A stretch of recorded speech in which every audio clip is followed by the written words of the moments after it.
Hey guys, tonight we drift into the sticky, sun-drenched world of golden dreams, mosquito swarms, and a legend so ridiculous it kept people dying for centuries. You're setting foot in the shadowy fringes of South America, where whispers of a lost city dripping in gold have sent conquistadors, scientists, and wide-eyed romantics into the jungle, and not all of them came back. You hear birds you can't name, trees with trunks the size of vans, and beneath your boots, mud that absolutely just moved. Welcome to the hunt for El Dorado. You think you're prepared, but let's be honest, this quest has eaten stronger people alive. Quite literally in some cases. You're carrying a backpack that weighs too much, probably forgot bug spray, and you definitely don't have the leg muscles for this terrain. But hey, at least you remembered your sense of adventure, right? So, before you get comfortable, take a moment to like the video and subscribe, but only if you genuinely enjoy what I do here, and of course, let me know where you're watching from and what time it is, because if it's past midnight, you might want to sleep with one eye open now. Dim the lights, maybe turn on a fan for that soft background hum, and let's ease into tonight's journey together. You first hear about El Dorado the way most do, in a half-mumbled conversation, surrounded by campfire crackle and the smell of overcooked rice. The story is everywhere and nowhere, passed like an infection. A golden city in the heart of the jungle, untouched by modern hands. An empire of riches that could bankrupt entire countries if anyone ever found it. Sounds fake, right? That's what your sensible brain tells you. But here you are, swatting at dragonfly-sized mosquitoes and chasing the myth anyway. The earliest version doesn't even talk about a city. It starts with a man, not just any man, a king. And not just any king, the gilded man, El Hombre Dorado, in Spanish, or more famously, El Dorado. He wasn't living in a palace of gold. He was the gold. Every morning, or maybe every coronation, the sources don't agree, this chief would cover his body in sticky tree sap and then roll around in powdered gold dust. He shimmered like a deity, like a disco ball with real swagger. Then he paddled out into a sacred lake and dumped treasure into the depths as an offering to the gods, and that lake? Yeah, we'll get to it in a bit. But just know it's real. It's called Lake Guatavita, and yes, people absolutely try to drain it like a clogged bathtub just to get at the goodies. You wonder how something so oddly specific became such a global obsession. The answer, as usual, is colonization, ambition, and a splash of feverish greed. When Spanish conquistadors rolled into South America in the early 1500s, they weren't exactly open to subtlety. Their mission was threefold: God, glory, and gold, preferably in that order, but let's be honest, mostly gold. When indigenous people started telling tales of this golden king and his shiny ceremonies, the Spaniards heard one thing: jackpot. Did they pause to ask whether the story was symbolic? Did they wonder if maybe it was a metaphor, or a religious myth not meant to be taken literally? Of course not. They packed their armor, ignored their malaria symptoms, and marched into the jungle. Historians still argue whether the natives were intentionally misleading or just indulging these loud, metal-clad weirdos with stories they thought they wanted to hear. Either way, the Spanish started mapping, digging, interrogating, and occasionally drowning in the process. One early explorer, Sebastián de Belalcázar, even tried to beat his rival Gonzalo Jiménez de Quesada to the source of El Dorado. Their expeditions looked less like careful archaeology and more like a traveling disaster parade. Scurvy, mutinies, and jungle fevers were frequent guests, but here's the thing: they kept going, even when entire units vanished into the forest. Even when maps came back as barely legible scribbles. Even when guides turned out to be hallucinations. That's how powerful the law was. You could show up with 20 men, lose half to snakes and the other half to river blindness, and still think, I'm getting close. There's something dangerously romantic about that, isn't there? The idea that if you just push a little farther into the unknown, you'll find something to make it all worth it. Even if it costs you everything. Fast forward a bit, and Europe is now infected with the tale. The French are interested. The English too. By the late 1500s, Sir Walter Raleigh, yes, the guy with the ruffs and the pipe, writes detailed accounts of El Dorado in Guyana. He even claims to have seen tribes with golden plates and bejeweled hammocks. Because obviously, nothing screams relaxation like diamond-threaded hammocks. Never mind that most of what he saw might have been exaggerated, or invented. Raleigh was selling a dream to fund his next voyage, and boy did it sell. Meanwhile, back in South America, the jungle is swallowing up whole search parties. You hear stories of explorers who just disappear. Some say native tribes protected their sacred lands by force. Others whisper about quicksand, river monsters, or rogue volcanoes that aren't even on maps. And yes, someone swears they saw a jaguar wearing gold earrings. Highly doubtful, but you kinda wish that part were true. By now, El Dorado has mutated. No longer just a king, or a lake, or a ritual. It's becoming a full-on city. Maybe a hidden empire. The details change depending on who's telling the story. Sometimes it's high in the Andes. Sometimes deep in the Amazon. Sometimes both, depending on how ambitious the expedition budget is. Quirky side note, there's a German adventurer named Philipp von Hutten who claimed to reach the gates of El Dorado in the 1540s, right before he was killed in a political dispute involving other Europeans who also thought they were about to become golden millionaires. It's a little poetic. Or just dumb. As you settle into your tent tonight, assuming you've even found a flat, leech-free spot, you realize that you're now part of a centuries-old echo. This isn't just a story. It's a disease of the imagination. You don't believe in El Dorado, not really. But part of you still wonders, what if, and in that wondering, you take one more step into the jungle. You wake up to a chorus of unfamiliar birds screaming like broken flutes, tangled in branches overhead. There's condensation on your boots, a mosquito bite in a place you cannot reasonably scratch, and your back is politely informing you that last night's bed was just a collection of rocks shaped like regret. But you're up, because today, you're going to see the Lake Guatavita. You trudge uphill along a narrow trail that might have been a goat path once, or maybe it's just where the mud gave up resisting human feet. The air is thin and sharp with altitude. One wrong step and you're either in the underbrush with a twisted ankle or the subject of tomorrow's Jungle podcast episode, the hiker who should have stayed home. But eventually, you arrive at the rim. And there it is. A perfect, nearly circular crater lake, perched in the green folds of the Colombian Andes. It doesn't shimmer. It doesn't glisten. There's no crown of sunbeams or choir of angels. It just sits there. Still. Quiet. Almost smug, and that, according to legend, is where El Dorado began. Back before Spanish steel and Catholic guilt showed up, this lake was sacred to the Muisca people. They were a high-altitude civilization, skilled in trade, agriculture, and the kind of metalworking that could make gold look like woven cloth. And for them, Lake Guatavita wasn't just a body of water. It was the gateway to the gods. When a new chief rose to power, called the Zipa, he'd undergo a ritual so dramatic it makes modern inauguration ceremonies look like sad birthday parties. The Zipa would be stripped naked, covered in a sticky resin, then rolled in powdered gold until he shimmered like a walking coin. He'd stand tall, silent, gleaming. A human offering. Then came the raft. Not just any raft, this was a ceremonial float, loaded with treasure, figurines, pendants, emeralds, golden birds, you name it. The gilded man and his shamans would drift to the lake center. There, they tossed the treasure overboard as an offering to the gods below. Some accounts say the golden man dove in after it. Others insist he just stood there, soaking up the sun like the world's most blinged-out scarecrow. Mainstream historians agree the ritual had deep religious meaning, tied to Muisca cosmology. But whether it happened regularly or was exaggerated through colonial misunderstanding is still debated. What's not debated is this: when the Spanish found out about the lake, they lost their minds. In 1545, a crew of treasure hunters, led by conquistadors, of course, tried to drain it. Their method? Dig a tunnel into the hillside and wait for the water to escape. Which it did, kind of. But the tunnel collapsed, people drowned, and they barely recovered anything. A few trinkets, some gold figurines, and more questions than answers. Then in the 1580s, a business-savvy merchant named Antonio de Sepulveda took another shot. He built massive trenches, employed hundreds of indigenous laborers, and actually managed to lower the water level by several meters. It revealed a glimmering shoreline, and yes, they found gold. Not a city's worth, but enough to cause a fresh round of El Dorado hysteria across Europe. Unfortunately, the lake rebelled. As if angry about being tampered with, it flooded back in during a storm, swallowing the men and their progress in a single day. Nature, 1. Humans, 0. To this day, divers still explore the murky depths, though it's off-limits to treasure hunting now. National heritage laws, you know. Doesn't stop the whispers, though. Some say that real treasure sank into a central pit.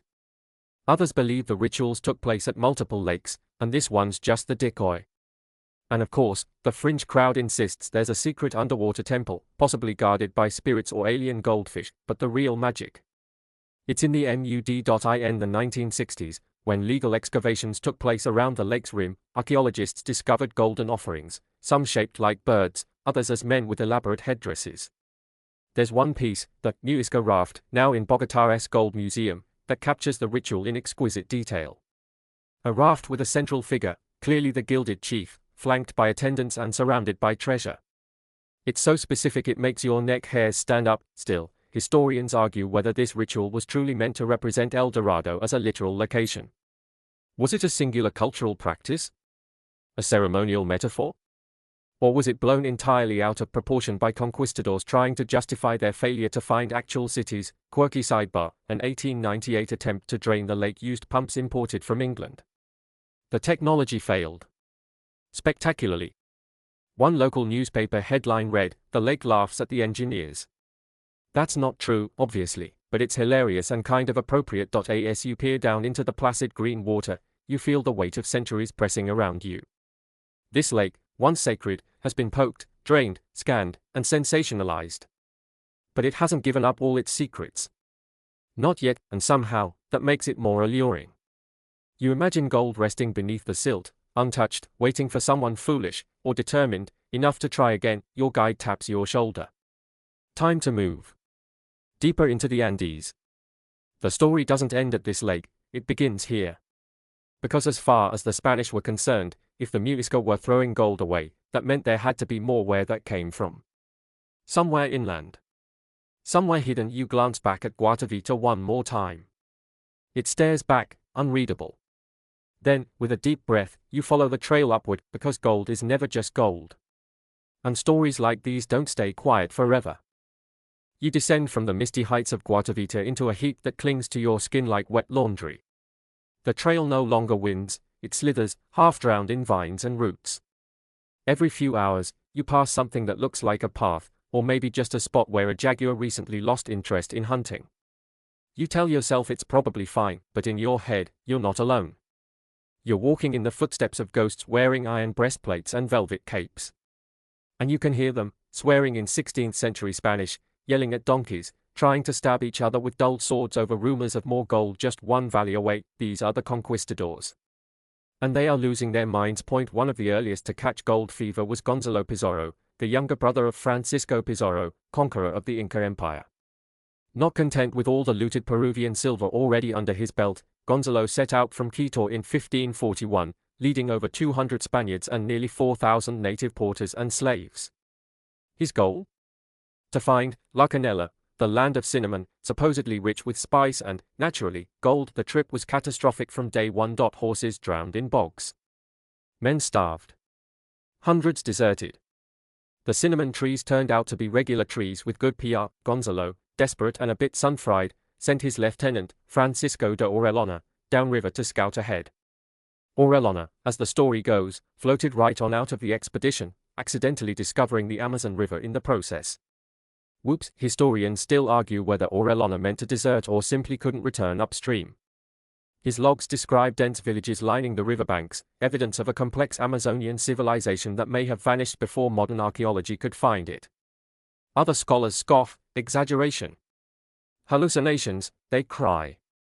Still, in 2018, LiDAR scans started revealing lost grid patterns beneath the forest canopy, suggesting maybe Orellana wasn't entirely full of tropical nonsense after all. But back to the fever dream. Imagine the psychological stew inside these explorers' heads. The jungle was loud, endless, and full of unfamiliar creatures. One account describes men being attacked by ants the size of a child's thumb. Fun. You'll be checking your boots more often now. Food ran out. Armor rusted. Paranoia bloomed like mold, and yet, they pressed deeper. One particularly wild-eyed adventurer, Lope de Aguirre, joined a later expedition and eventually went full Shakespearean villain. He murdered fellow officers, declared war on the Spanish crown, and tried to set up his own gold-powered kingdom. The jungle, it seems, doesn't just consume bodies, it melts sanity. You start to notice a pattern here. Every time someone chases El Dorado with a map and a machete, things get a little weird. You begin to suspect the real curse isn't some booby-trapped vault. It's hope. Endless, gnawing hope that just beyond the next ridge, you'll find proof that the myth was real all along. There's a real-world truth here. The Spanish weren't just hunting treasure, they were also trying to outdo each other. Each expedition wasn't just a journey, it was a resume. Fame, land, a noble title from the king, those didn't come from playing it safe. They came from saying, yes, I have discovered the next Inca empire, and it's made entirely of sapphires. Quirky tidbit, one 16th century map drawn by German cartographers labeled a huge inland area, Manoa, a supposed golden city beside a lake the size of Luxembourg. The city was, of course, entirely fictional, but they added it anyway, just in case. Map makers back then were basically the original fanfic authors. If they heard a rumor, they drew it, and yet, these weren't bumbling cartoon villains. Many of these explorers kept shockingly detailed records. They had scientific curiosity even as they committed atrocities. They catalogued plants, drew stars, and wrote about constellations reflected in inky jungle rivers. Then they torch a village, steal the gold nose rings off a chieftain's corpse, and march on like nothing happened. You climb through a narrow ravine now, slipping on mossy rocks, your backpack pulling at your shoulders. You imagine the Spaniards doing the same thing, with fewer supplies and more armor. There's something sobering about it. Their obsession with gold wasn't just greed, it was a belief system. Gold meant divine favor.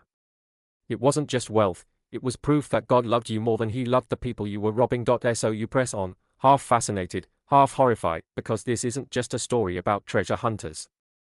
It's about how people turn myths into fuel. How desperation sharpens into delusion. And how every time a conquistador vanished into the trees, someone back home said, maybe they found it. You come to a rest at a clearing, where the air buzzes thick with heat and insect wings. The tree line shivers in the wind, or maybe from something larger moving just beyond your view. The jungle offers no answers, only rustles. You sip from your canteen and glance at the maps stuffed in your pocket. Most are copies of maps that were already wrong when they were first drawn. Trails that vanish. Rivers that go in circles. And still, you keep them. Because you, too, are starting to wonder, what if one of them was right?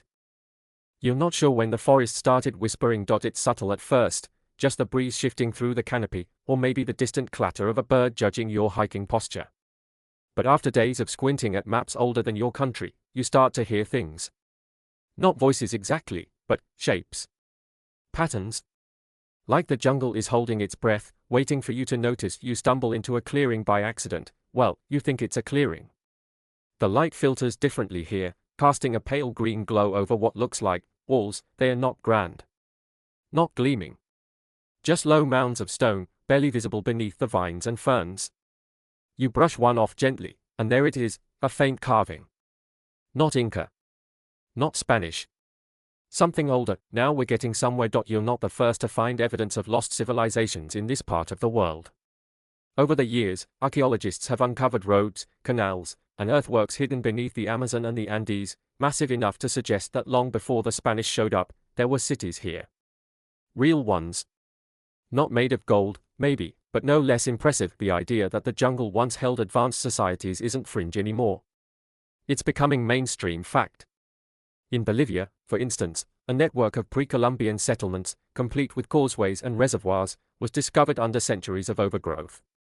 In Brazil, traces of ancient geoglyphs dot the land, geometric formations large enough to be seen from the air. And in Ecuador, rumors swirl about giant stone platforms and roads that lead nowhere. You crouch beside the stone and wonder, what if El Dorado wasn't a place? Not a single city. What if it was a memory of many cities, whispers of a complex world erased by time, trees, and Spanish steel? Historians still argue whether the Amazon could even support large populations before European contact. The traditional view held that its soil was too poor, its ecosystem too fragile. But then came the discovery of terra preta, dark earth, rich with charcoal and nutrients, clearly engineered by ancient peoples to create farmland in the jungle that changes everything. It suggests not only survival, but thriving. Agriculture. Trade. Maybe even politics. You're no expert, but when a civilization can terraform, you have to wonder what else it could do. Build temples? Raise ziggurats? Create enough gold art to justify a few centuries of treasure madness. And then there's the oral history. Among the indigenous tribes of the region, there are still stories, passed in whispers, about vast cities of stone, swallowed by vines. One legend from the Tucano people speaks of a bright stone road that led to the home of the gods. Another tribe tells of the House of Mirrors, a place of light and gold, now lost are these metaphors? Religious visions? Or are they just incredibly poetic descriptions of cities no longer standing? Quirky tidbit time. In the 1970s, explorers in Brazil claimed to find petroglyphs with humanoid figures wearing what looked suspiciously like helmets. Naturally, this sent ancient alien theorists into a frenzy. They built El Dorado and then flew away, they cried. You roll your eyes, but you still note the coordinates, just in case. Back in your clearing, you take a break. The air smells like rain and something floral you can't name. You're sitting on a collapsed wall that, centuries ago, might have supported a home, a temple, or a market stall selling roasted something you'd rather not ask about. It's humbling. You realize now that the jungle isn't hiding a secret, it is the secret.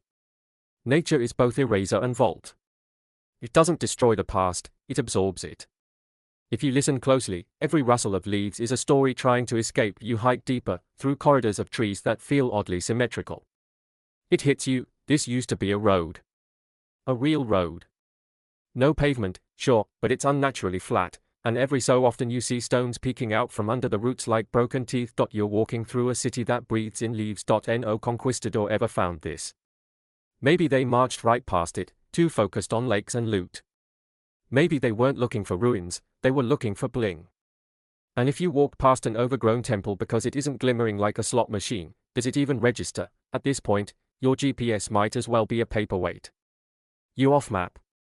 You're in the realm of hunches and moss and whatever still buried under centuries of decay. You don't find gold here. Not yet. But you find something stranger, evidence of human hands where no one thinks they should have been. Carvings too straight. Rocks too evenly spaced.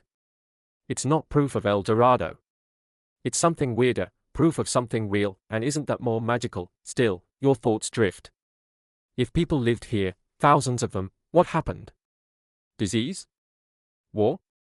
Famine? Or just time? Did they leave willingly, or were they erased by the arrival of steel ships and foreign gods? You press your hand to one of the stones and think, no city lasts forever. But the idea of a city? That sticks around. It mutates.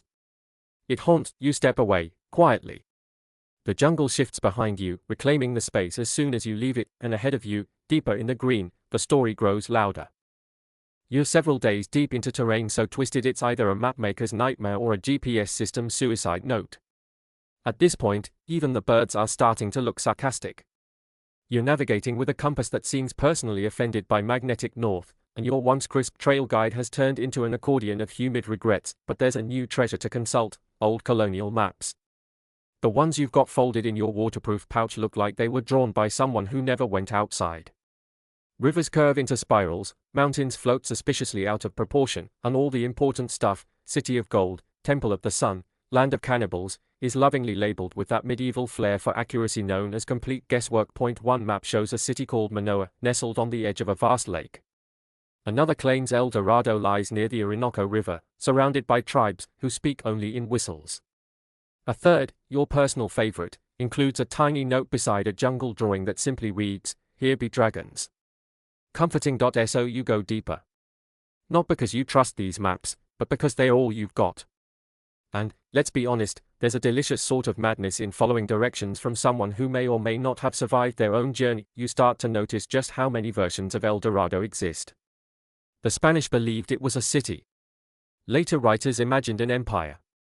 Some explorers even talked about floating cities, raft-like metropolises drifting quietly across jungle lakes. Were they confusing reality with hallucination? Possibly. Or maybe they just saw something no one else did. By the time the 17th century rolled around, Europeans were drawing so many lost cities that South America looked like a theme park brochure. One map had 2 El Dorados, just to cover all mythological bases. Another placed it right next to a mountain labeled, the nipple of the world. Yep. That's cartography for you, but here's where things get stranger.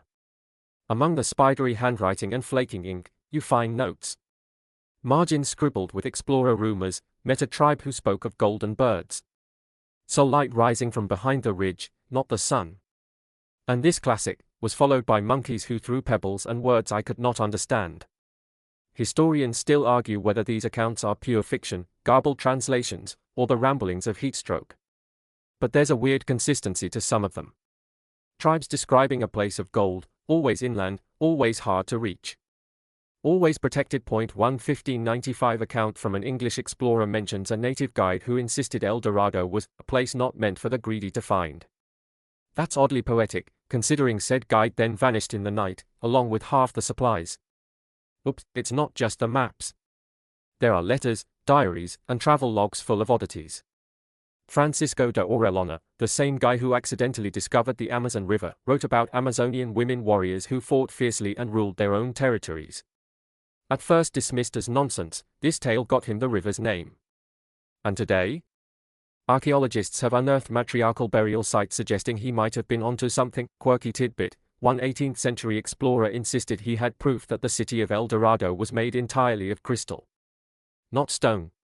Not gold. Crystal. Like Superman's Fortress of Solitude, but sweatier. He never produced any of this evidence, of course, but it got him a free dinner at several royal courts.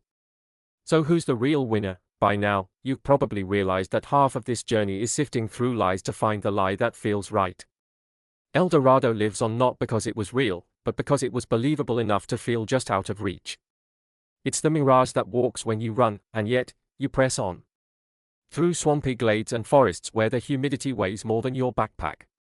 Occasionally, you stumble across strange carvings or rock arrangements that scream, meaningful, but whisper nothing useful. You wish stones could talk. But all they do is sit, smugly, under centuries of moss, your guide, because yes, you finally found someone local and brave enough to join your madness, points out a tall rock with circular symbols etched into it. Map rock, they call it.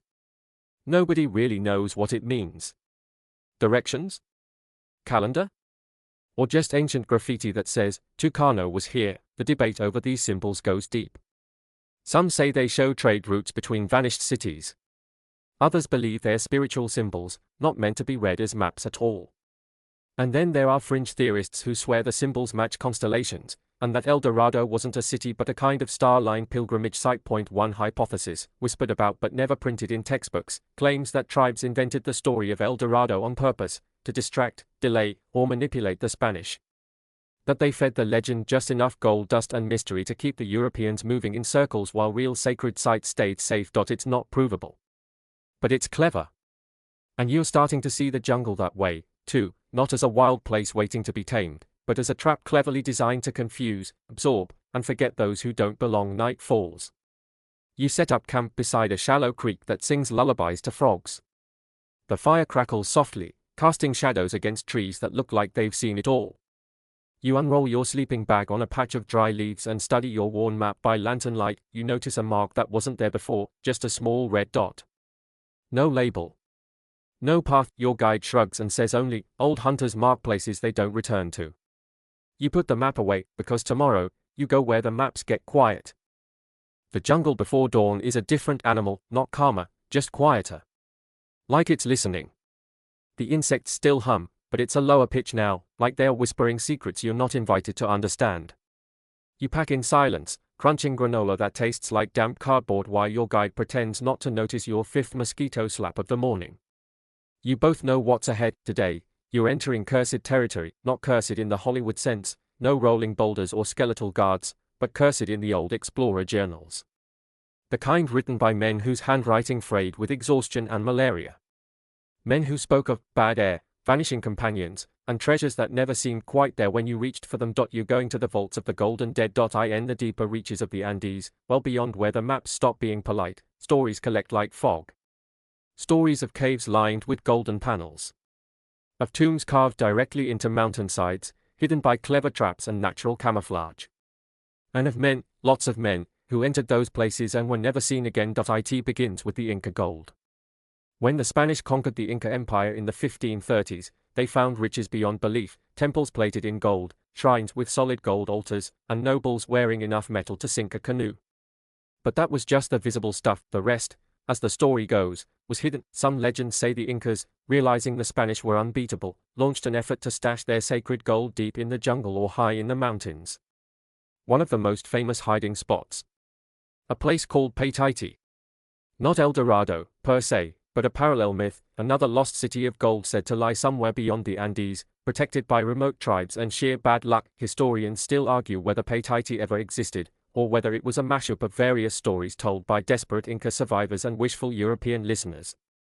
But that hasn't stopped people from trying to find it. In fact, just a few years ago, modern satellite imagery spotted a rectangular clearing in a Peruvian jungle, perfectly square. Possibly man-made. No one's reached it yet.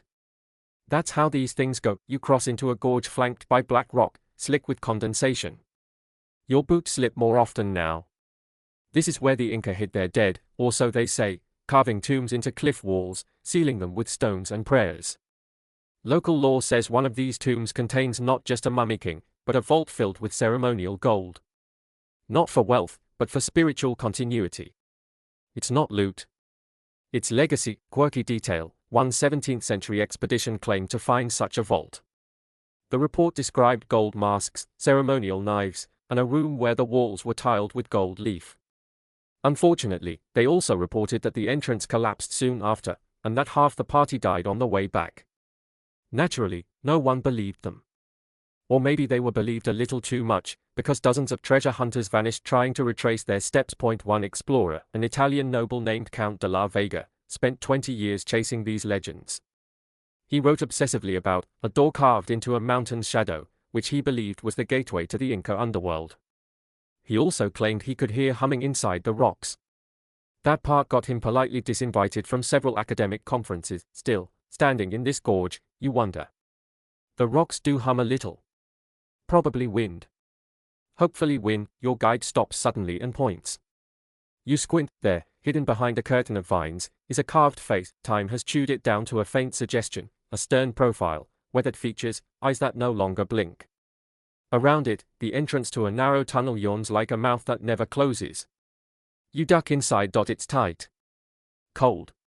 Your breath fogs the air, mixing with dust that hasn't been disturbed in who knows how long. You can't see gold. Not yet. But the walls are wrong, too smooth, too straight. There's architecture here. Human design. You crawl forward until you hit a chamber barely wider than a bathroom stall.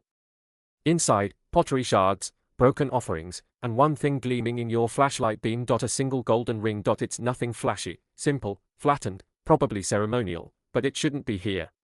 Not this deep. Not just sitting on a pile of bones that look far too human for your comfort. You pick it up, and then everything feels heavy, not in a curse way. In a weight of history way. Like the air is thicker, the silence deeper. You put the ring back. This isn't a museum find. It's someone's legacy. When you exit the tunnel, the jungle looks different. Less welcoming. You feel eyes on you, though whether they belong to animals or ancestors, you can't say. The debate continues among scholars. Were these vaults real? Or just Spanish hallucinations? Some believe gold was never hidden, only melted and reworked by indigenous resistance groups. Others say it's still out there, entombed in places too sacred or too dangerous to open. A few fringe thinkers go further. They believe El Dorado was found. That someone discovered it, took what they could, and buried the rest, then died without ever confessing. A handful of cryptic documents seem to suggest such a thing happened in the late 18th century. But again, nothing proven. You spend the night nearby, under a rocky overhang shaped eerily like a sleeping face. The fire crackles. Your guide doesn't talk much. Neither do you, because today, you didn't just chase a myth, you stepped into someone's memory, and you're not sure yet whether you were welcome. By the time the 1800s roll around, the conquistadors are long dead, mostly buried under their own collapsed ambitions, but El Dorado, still very much alive in the minds of Europe's most overconfident mustache wearers. This is the era of Victorian jungle addicts, scholars, gentlemen, and deeply caffeinated eccentrics who traded tea rooms for tarantulas.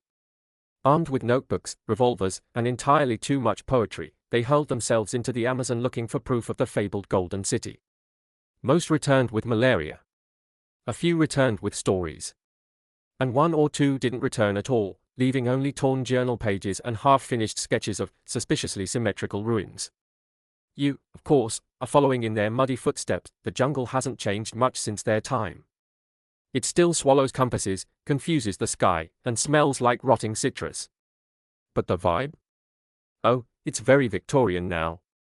You half expect to trip over a forgotten monocle or stumble upon a vine-choked typewriter slowly being reclaimed by moss. Your favorite among these noble lunatics is Charles-Marie de la Condamine, a French scientist who, in the mid-1700s, was sent to South America to measure the shape of the earth. He ended up writing about rubber trees, tapers, and local legends of cities full of gold.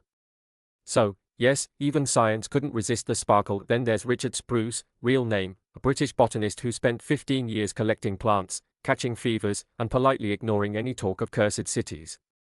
Spruce was one of the more sensible ones, less interested in gold, more fascinated by ayahuasca rituals and the dreamlike states induced by jungle medicine. Still, even he wasn't immune to the magnetic pull of what if. But the real star of this act is Alexander von Humboldt, an aristocrat, naturalist, and the original jungle influencer. He catalogued species, recorded indigenous languages, and sketched volcanoes with the flair of a man who'd once worn a powdered wig. While Humboldt was careful not to say he believed in El Dorado, he did note that every region he visited had some version of the myth. A golden city, a vanished empire, a forbidden zone, always over the next ridge. Historians still argue whether Humboldt fueled the El Dorado obsession or merely documented it. Either way, he's now tattooed into the explorer lore, the man whose curiosity carved mental paths through uncharted lands, even if he never found a speck of gold. But not all Victorians were content with sketches and pressed plants. Some came hunting proof. One such hunter was Richard Burton, no, not the actor, the explorer. A man of grit, flair, and enough questionable decisions to fill a memoir. Burton heard rumors from Brazilian traders about stone cities beyond the Amazon. Too symmetrical, they said. Too advanced for jungle people. Burton, being Burton, packed up a machete and a sneer and went looking. He found some ruins, sure, but not enough to satisfy the El Dorado itch. Still, he wrote beautifully about the jungle, and his accounts fed the fires of myth like dry twigs, quirky detail. There was even a Belgian countess, name lost to history, who allegedly mounted her own expedition into the forest. Her goal? To find El Dorado, of course, and establish a utopian society led by intellectual women and poet kings. She vanished. So did her entourage. But a single letter survived, found in a river-tossed bottle, in which she claimed to have seen the city's reflection in a lake of fire. That's either metaphor, madness, or the best travel blog entry ever written. You read these stories by lantern light in your tent, rain tapping like soft drumming on the canvas. They are ridiculous, most of them. Filled with contradictions, fever dreams, and just enough truth to keep you up at night. You try to sleep. You can't, because deep down, you feel it too, that low thrum of maybe the Countess saw something. Maybe Humboldt got too close. Maybe the Victorians weren't wrong, they were just early. You wake to the sound of howler monkeys performing their morning metal concert. It's still raining. It's always raining. Your guide tells you of a nearby ridge. Gringo explorers used to go there, they say. Always looking for the wrong thing. You climb it anyway. The view is staggering. Jungle, endless and wet, rolling like green waves to every horizon. You imagine a stone tower rising from the middle. A ziggurat glinting gold in the afternoon light.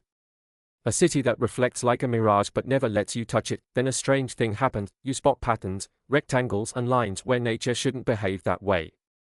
Faint, distant. Could be tricks of light. Or it could be buried ruins, foundations of something that once was, hidden just beneath the canopy. Modern scientists would call it non-random land shaping. The polite way to say, someone lived here, and they weren't just picking berries. You scribble notes like a proper Victorian, sketch the outline, write down coordinates, add a dramatic little caption, possibly El Dorado. Possibly nothing. Worth returning. It feels good to believe. Even if just for a moment, because belief is what kept these 19th century explorers moving forward. Not just greed. Not ego. But this compulsive, relentless faith that the world still had secrets.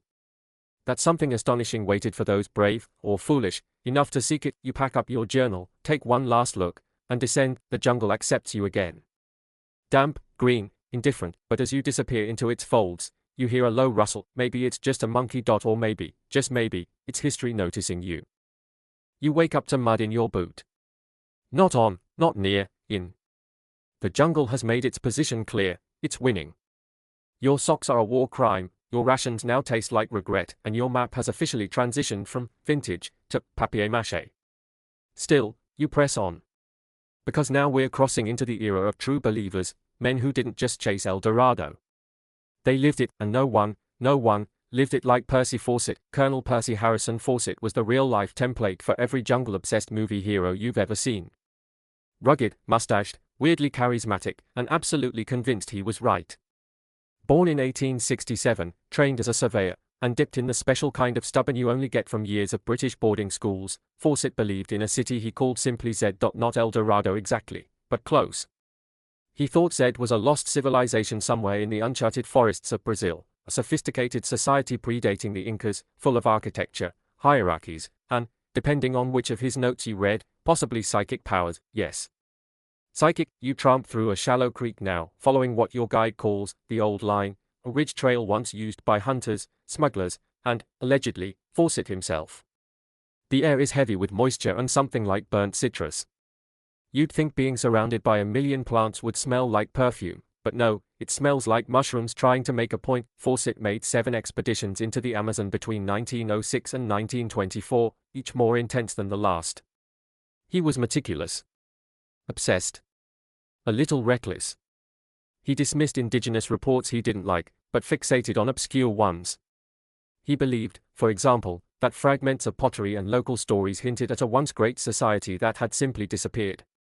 And he was sure, absolutely sure, that Z was real. In 1925, he made his final expedition, just him, his son Jack, and Jack's best friend Raleigh Rimmel. No large party. No scientists. Just 3 men and a belief so big it could swallow the forest. They vanished. No bodies. No gear. No diary retrieved. Just, gone for decades. People searched for them. Over 100 expeditions followed Fawcett's trail. Some came back with rumors. Others didn't come back at all. One group even found bones, but they weren't Fawcett's, just another warning that the jungle doesn't return what it doesn't want. Historians still argue what happened. Murdered by hostile tribes? Starved? Lost and assimilated into a local community? Fringe theorists go wilder: secret cities, parallel dimensions, aliens. One particularly bold theory insists Fawcett found Z, and chose to stay. Quirky tidbit: Fawcett believed that Z was somehow linked to Atlantis. Yes, that Atlantis. He thought a forgotten Atlantic civilization had colonized parts of the Americas thousands of years ago, and that their descendants were still out there. This did not endear him to mainstream science. Still, in 2009, almost a century after his disappearance, archaeologists announced the discovery of a complex network of settlements in the Brazilian Amazon, including large mounds, ceremonial centers, and road systems.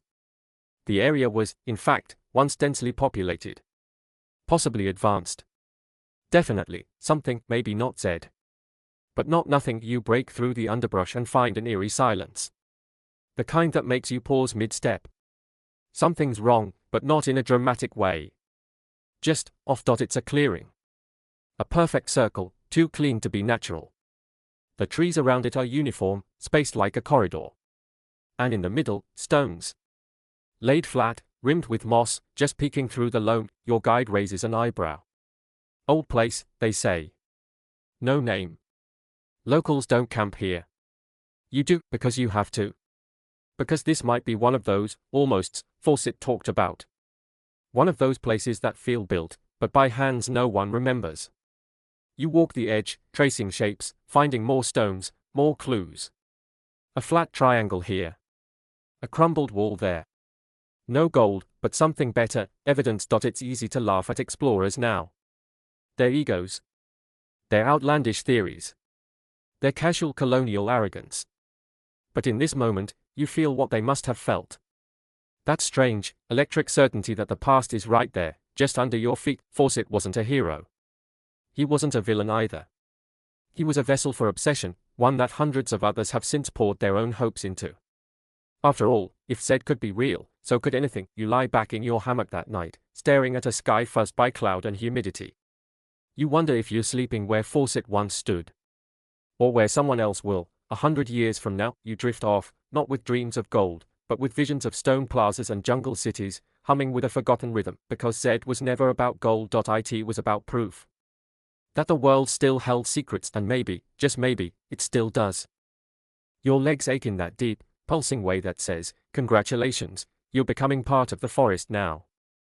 Your last dry sock died sometime yesterday, your trail mix has evolved sentience, and you haven't seen a flat piece of ground in 3 days. But none of it matters, because you're close. You can feel it, not to El Dorado exactly, but to something. By now, your idea of what El Dorado is, or was, is shifting. It's no longer a city, not really. More like a gravitational pull. A kind of fever in the shape of a place. Everyone sees what they need to see. The Spanish saw wealth, the Victorians saw discovery, and Colonel Fawcett saw redemption.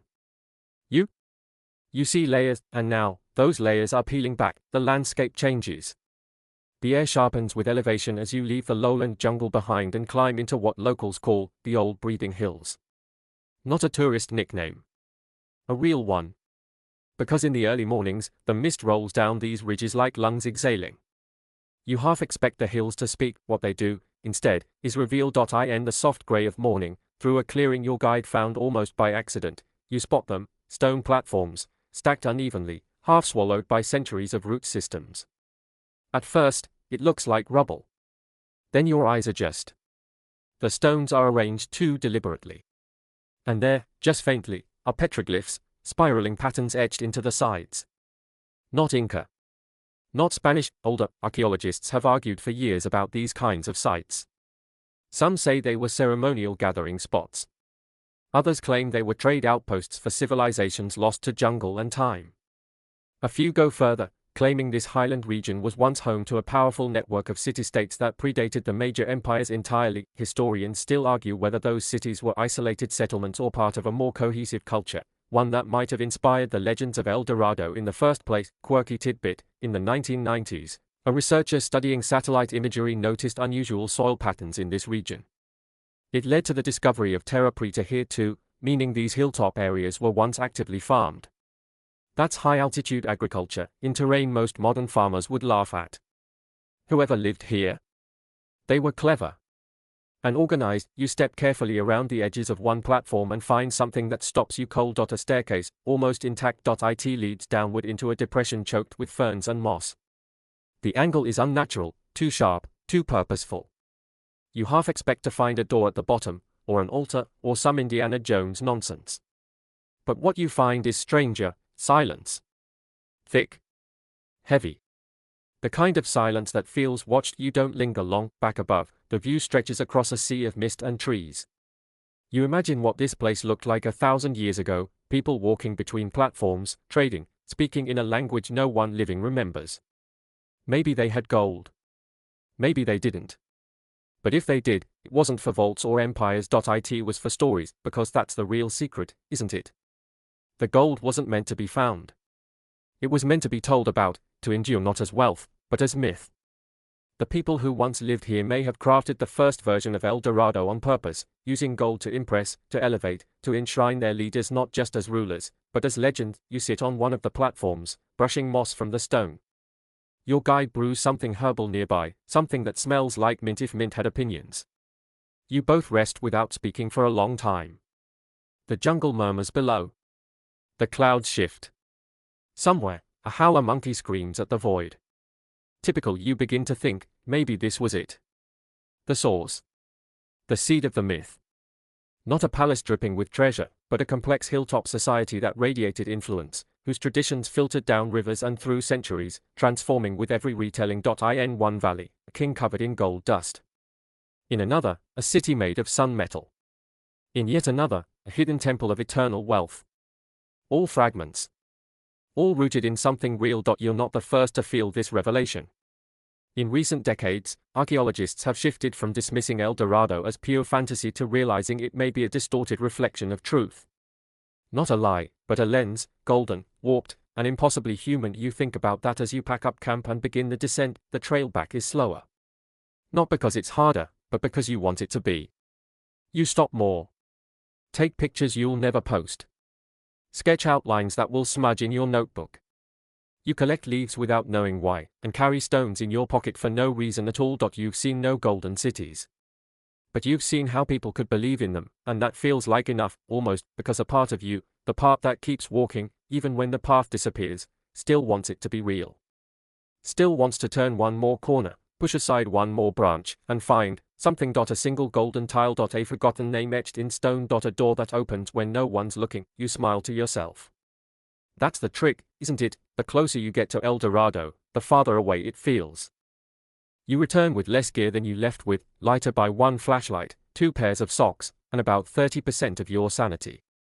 Your notebook is bloated from humidity, your boots are now closer to compost than footwear, and your guide has adopted a quiet, philosophical chuckle that appears whenever you mention shortcuts. But something has changed. You carry no treasure. No solid proof. No golden statue to wave around back home. Yet there's a weight in your chest that wasn't there before. Not a burden, more like a glowing ember of realization, still warm, still pulsing. The kind of warmth that lingers long after the fire's out. You take a final look back at the hills. Nothing glimmers. Nothing sparkles. And yet, you know. Something is there. Not buried gold, maybe. But buried truth, and now, we wind forward. All the way to the present. Today, the legend of El Dorado still refuses to die. Not in dusty books or explorer journals, but in satellites, algorithms, and drone footage. Archaeologists now scan the jungle canopy with LiDAR, a laser mapping technology that can detect structures hidden beneath the trees. The results? Stunning, entire networks of roads. Massive earthworks. Evidence of cities far larger and more complex than ever imagined. Historians still argue whether these findings are El Dorado or just more proof that the Amazon wasn't an untouched wilderness, but a cultivated landscape once home to millions. But for many, that is the answer to the myth. El Dorado wasn't one city, it was many. A vast, interconnected world that colonial forces couldn't comprehend, let alone preserve. Quirky tidbit, in 2018, one LiDAR survey in Guatemala revealed more than 60,000 unknown structures, including pyramids and causeways, hidden in plain sight. Suddenly, all those mad explorers don't seem quite so mad. Even more recently, a team in Colombia discovered a mysterious alignment of stone monoliths, nicknamed the Amazon Stonehenge.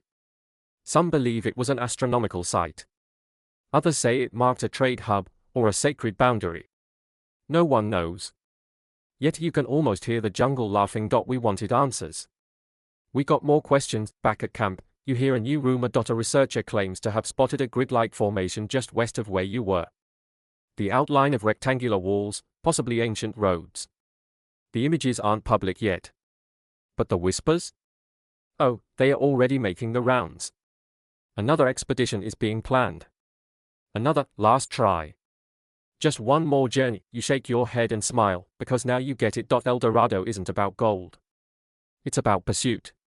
About longing for something bigger than you, older than memory, more beautiful than logic. It's about the stories we pass down, not because they are true, but because we need them to be. And in a world slowly losing its mysteries, the myth endures. Maybe there was a king of gold, somewhere. Maybe a temple shone once, briefly, before the vines took it. Maybe El Dorado lived, breathed, and died, its bones buried under roots and legend. Or maybe, just maybe, it was never a city at all. Maybe El Dorado is a reflection. A mirror, held up by the jungle, asking not what we can find, but why we keep looking. So you pack your bag one last time, not because you're done, but because now, you're part of the myth too. You hiked the paths. Saw the ruins. Left your boot prints in the mud of mystery. And whether you return or not, you'll carry this place, its stories, its secrets, with you. That is the gold. The sun is setting as you walk out of the forest, the light golden not from myth, but from memory, and memory lasts longer than treasure. So now, you can rest. You've walked through centuries of dreams, across maps that never quite agreed, and into a forest that never gave up its secrets easily. You've felt the weight of golden hopes, heard the echo of forgotten cities, and touched stones shaped by hands that never signed their names. It's time to let the journey settle in your bones, let your breath slow. Your eyes close. The jungle fades behind you, gently, like fog lifting. The echoes grow quieter now, the footsteps of explorers past, the whisper of leaves, the faint crackle of old campfires in the dark. No need to chase any further tonight. No roads to follow. No more riddles to solve. You've found your version of El Dorado. Maybe it wasn't gold. Maybe it wasn't even real. But it lived, bright and stubborn, in the minds of so many who dared to wonder. And now it lives in yours. Let that be enough. Let the weight of questions lighten. Let the forest sigh one last time, and when you dream tonight, dream of green hills under mist, of lost staircases in the earth, and of a golden city that always waits just a little farther along the trail. It's there, somewhere, maybe, but for now, you sleep, and that's more than enough.